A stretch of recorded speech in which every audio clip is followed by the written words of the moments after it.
আসুন বন্ধুরা, ঋতধারা মনোরমা সাধু ইউটিউব চ্যানেলে আজ একটি নতুন গল্প শুনি। আজকের গল্পের নাম ইস্পাতের পাত।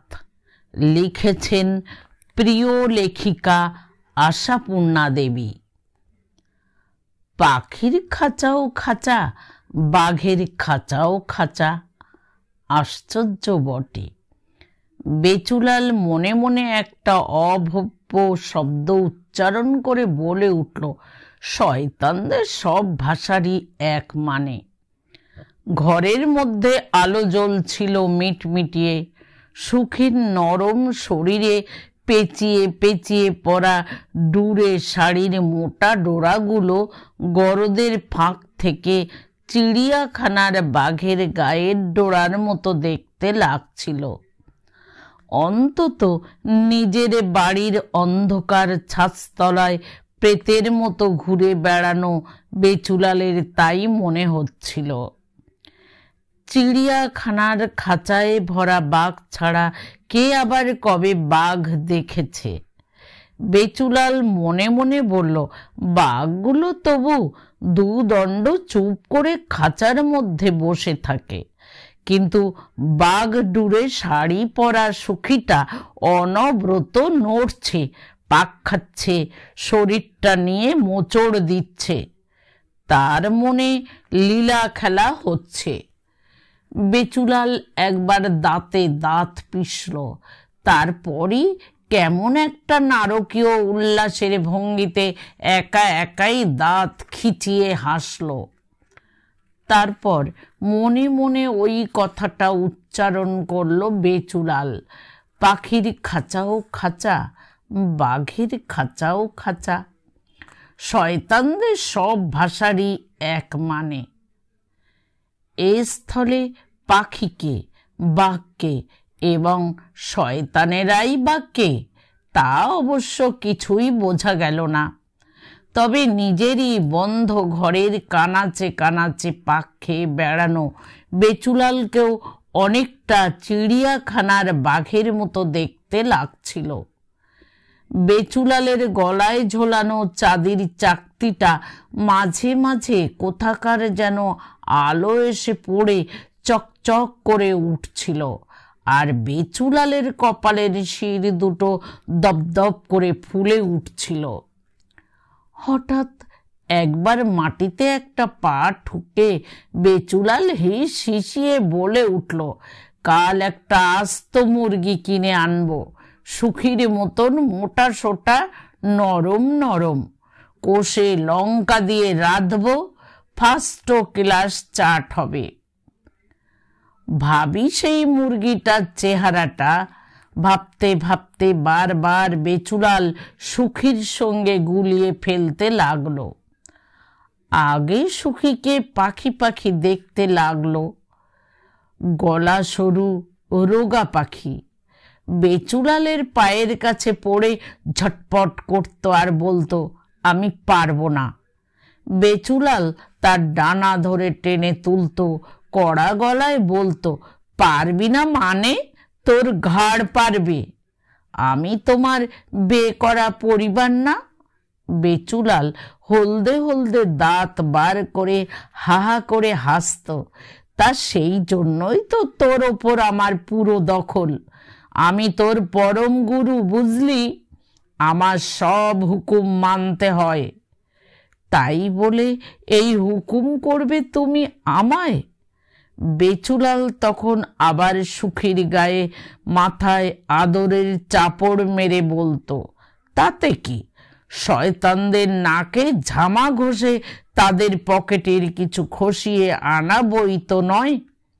শয়তানেরা তো তোকে বস্তির মাগি ভিন্ন আর কিছু বলে না। রাস্তায় আমাদের দেখলে এমন করে নাক সিটকোয় যেন ঘেও কুকুর দেখলো। আর এখন, আরে ওই যে সামনে 3 তলার বিবি, যিনি রাত ভোর শূন্য ঘরে পড়ে পড়ে ককান, আর সকাল হলেই অহংকারে মটমট করতে করতে মাছি পেছলানো মুখে মোটর গাড়ি চেপে বাজারে বেরোন। যাস না একদিন তার গা ঘেঁষে বসতে, গুলি করে মারতে আসবে, অথচ তিনি যার জন্য কোকিয়ে মরছেন সেই লোকের নাকে ঝামা ঘষবি তুই। বলি এটা কম আহ্লাদের কথা নাকি? বেচুলাল বলতো আর হাঁপাতো। সুখী কিন্তু এর মধ্যে আহ্লাদের কিছু খুঁজে পেত না। সুখী বলতো, তাই বলে নিজের নাক কেটে পরের যাত্রা ভঙ্গ করবে তুমি? চোরের ওপর রাগ করে ভুঁয়ে ভাত খাবে? বড়লোক তোমাদের ঘেন্না করে বলে তুমি বড়লোককে এনে? সুখী ডুকরে উঠত, ওসব তোমার ছলের কথা। রূপসী পরিবারকে দিয়ে রোজগার করাতে ইচ্ছে তাই বলো। আমি পারবো না, আমি পারবো না। তখন বেচুলাল ওর সেই দুপুরে রোদের মতো চোখ ঝলসানো ঝকঝকে ছোড়াখানা বার করে দেখত, বলতো, না পারবি তো? এই নরম শরীরে ছোড়া গিথে দেবার হিংস্র একটা ভঙ্গি করত বেচুলাল। তাই করো, সুখী নির্ভয়ে বলতো, ওই ছুরিখানা দিয়ে আমায় কুটি কুটি করে কেটে বরং বেন্নুন বানিয়ে খেয়ে ফেলো। বেচুলালের প্রাণে মমতার বালাই মাত্র নেই। বেচুলাল নিষ্ঠুর আর নির্লজ্জ হাসি হেসে বলতো, একদিন খেয়ে আর কি হবে? জিয়ে রাখলে রোজ রোজ ভাঙিয়ে খাওয়া যাবে। তুমি আমার ধর্ম সাক্ষী স্বামী, তুমি আমায় দিয়ে এত বড় অধর্ম করাবে? ধর্ম অধর্ম? বেচুলাল হা হা করে হেসে উঠত। ধর্ম অধর্ম, পাপ পুণ্যি ও সবই শয়তানদের সাজানো কথা, বুঝলি? দেখবি কিছুর মধ্যেই কিছু নেই। মদকে মদ বলিস সে তো মদ, জল বলিস তো জল, সবই কথার খেলা।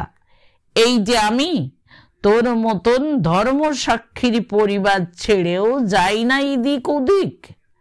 পয়সা থাকলে আরো যেতাম। রোজ এক তরকারি ভালো লাগে? রোজ একই মাছ? হঠাৎ চুপ করে গিয়েছিল সুখী।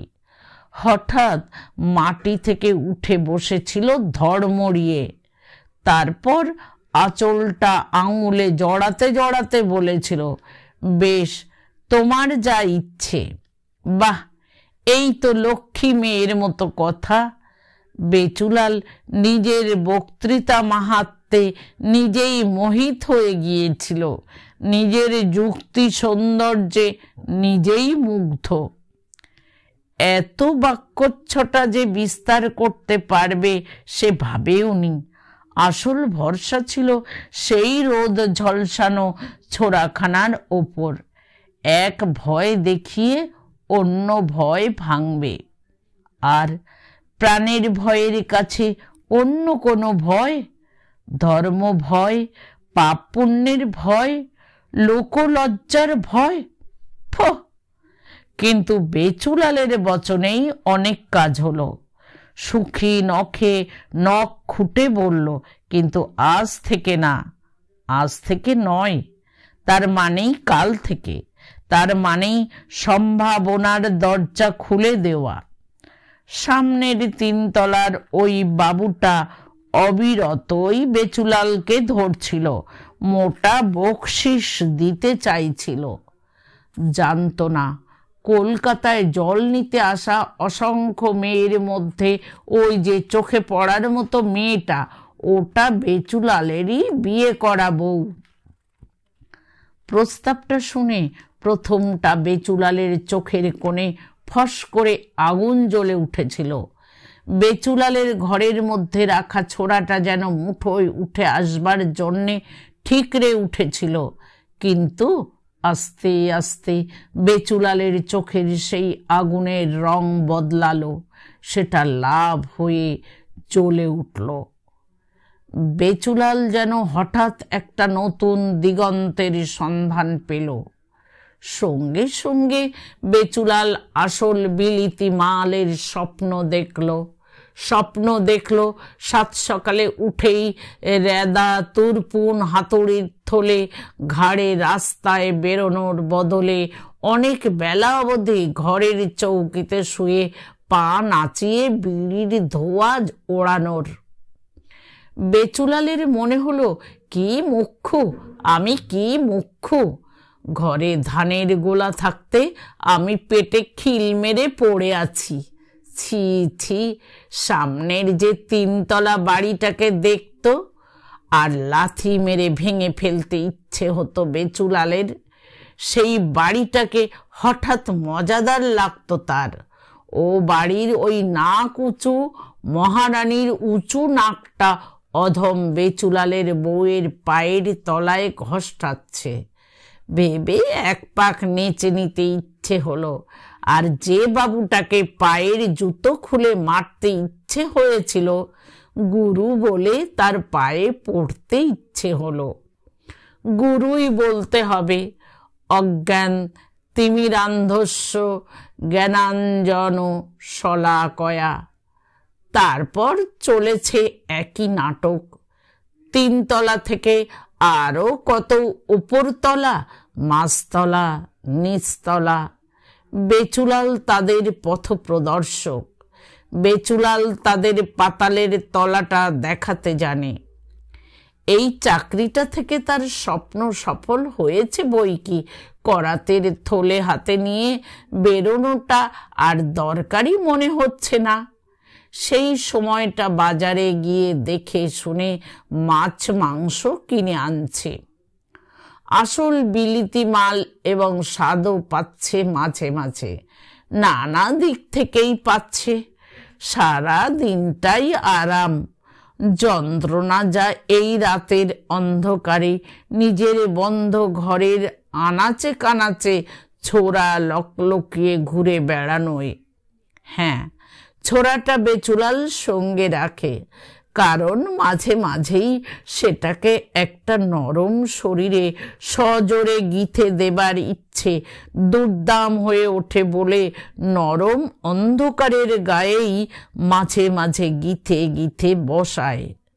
তবু প্রথম দিকে বুঝি এত যন্ত্রণা ছিল না।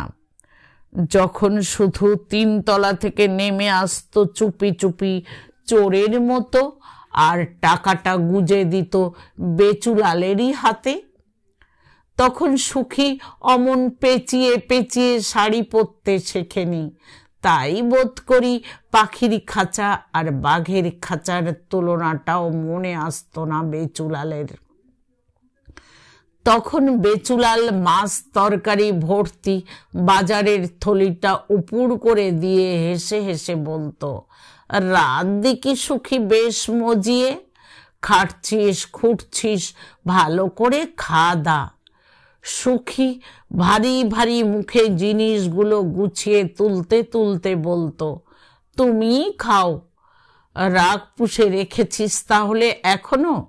বেচুলাল দেতো হাসি হেসে বলতো, মন থেকে ঝেড়ে ফেল, মন থেকে ঝেড়ে ফেল। তুই যেমন আমার আছিস তেমনি থাকবি। মাঝে থেকে সংসারের একটু সুসার হলো, বুঝলি না? বুঝেছি বলে ঘরে ঢুকে যেত সুখী। কিন্তু এখন বাতাস অন্যদিকে ঘুরেছে। এখন সুখী পেঁচিয়ে পেঁচিয়ে বাঘ ডুরে শাড়ি পরতে শিখেছে, চটি পায়ে দিতে শিখেছে। আর এখন সুখী বেচুলালকে তুচ্ছ তাচ্ছিল্য করতে শিখেছে। এখন সুখী আরো অনেক কিছুই শিখেছে। পাখি এখন বাঘ হয়ে উঠেছে। হিস হিসিয়ে নিজের আগেই নিজে কথা বলে বেচুলাল। রক্তের আস্বাদ পেয়েছে এখন বাঘ। টাকা লুকিয়ে রাখে, মেপে এমন করে দেয় যেন ভিক্ষে দিচ্ছে। আবার শুনিয়ে বলে, জোয়ান একটা পুরুষ কি করে যে গতর নিয়ে ঘরে বসে থাকে তা ভগবানই জানে। অমন গতরে ছাতা ধরে না গো। বেচুলালকে এখন এসব সয়ে যেতে হচ্ছে, কিন্তু আজ হঠাৎ ক্ষেপে গেছে সে। খেপে যাবার কারণেই আজ সুখী ওই মোটর গাড়ি চড়া বাবুটার সামনে কিনা হি হি করে বলেছে, লোকটাকে জানেন বাবু, আমারই অগ্নি সাক্ষীর স্বামী। কেন কেন, কি দরকার ছিল তোর এ কথা বলবার? বেচুলালের মুখটা এতে ধুলোয় ঘষতে গেল না। হঠাৎ কি খেয়াল হয়েছিল বাবুর, বলে উঠেছিল, একটু গড়ের মাঠে বেরিয়ে আসবে তো চলো।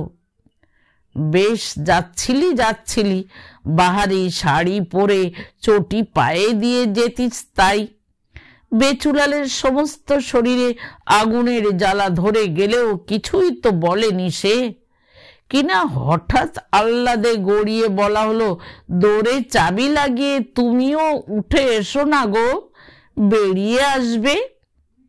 বাবুটা অবাক হয়ে তাকিয়েছিল। তখন হেসে গড়িয়ে বলা হলো, বাবু বুঝি রাগ করছেন? তবে থাক, লোকটাকে জানেন বাবু, আমারই অগ্নি সাক্ষীর স্বামী। গাড়ি ছেড়ে গড়ের মাঠে হাওয়া খাওয়ার ভাগ্যি তো কখনো হয়নি, তাই মনটা কেমন করে উঠল। তারপর ধপাস করে গাড়ির দরজা বন্ধ করে নাকের উপর দিয়ে চলে গেল। না যাবে তো বেচুলাল কি সত্যি গাড়িতে উঠে বসতে যাবে?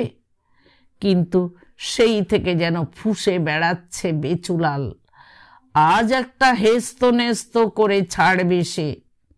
আমার জিনিস আমারই থাকলি, এ সান্ত্বনায় এখন আর ভ্রুক্ষেপও নেই সুখীর। কাজেই অবহেলা দেখিয়ে জব্দ করা যাবে না ওকে, যেটা গোড়ার দিকে যেত। এখন ওষুধ হয়েছে স্রেফ এই। অন্ধকারেও ঝলসে উঠল ফলাটা, রোদে ঝকমকে দুপুরের মতো। কতক্ষণ পরে যেন ধমাস করে গাড়ির শব্দ হলো। পাশের ঘরের লতিকা তার না বিয়ের বর নন্দকে ডেকে চুপি চুপি বলে উঠল, দেখতে দেখতে সুখীটা কি পাহাড় হয়ে উঠল দেখেছ? দেখেছি বই কি, বলল নন্দ। এই জন্যই বলে মেয়ে ছেলে জাতকে বিশ্বাস নেই। হ্যাঁ, সব মেয়ে মানুষই যেন এক।